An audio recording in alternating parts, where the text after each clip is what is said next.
Мен осы көк будкамен саяхаттаймын. Кез келген оқиға орын алуы мүмкін. Докторда ешкім жауабын білмейтін құпия бар. Бірақ та өкінішке орай енді бұл құпияны барлығы біледі.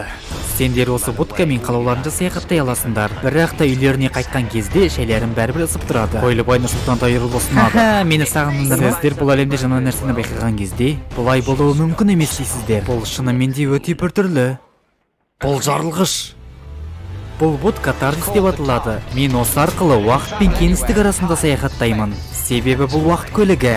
Бұл миға қонбайды. Бұл тек сенің ойын. Ең дұрысы менің уақыт көлігіме кіруші болмаңдар. Себебі менің жүрген жерімнің барлығы қауіп-қатерге толы. Сен өзі кімсің? Мен доктормын. Мен Галифрей ғаламшарынан келген уақыт әміршісімін. Бірақ та мен бұл болмашы ұшақты қалай басқару керектігін білмеймін. Қашындар.